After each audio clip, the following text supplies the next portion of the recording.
ne de? Hə. Bu elinden boşanmış müğənnilərin maşınından sürürsene. Mən? Nə var maliyəm? Sən də elə böyüdürsən ki, Hə. nə maşın de, trinqletdir də, çeşkat da sürən. Nə oldu ya, çeşkat da? Ay ne çeşme kişi bu Bentley ne Bentley ay felaket.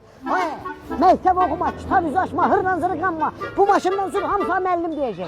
Sən deyirəm çeşkadım, adiyyətəm deyirəm. Çeşkat da bu. Ay kişi Bentley'di bu. Bahalı maşındır ne çeşka. Betlidir ya bu. Ay he ama Bentley'di. Ay sən öl bunu mənə çeşkadı ilə soxuşdurublar ya. Buna bax ya. Kimə? Özdə dayıya bax, dayıya bax. Bunu mənə dayım Hə. çeşkadı ilə soxuşdurub. Buna bax ya. Ay, Adam başısı oğluna Betli soxuşdur, hələ çeşkadı ilə hələ. Ay.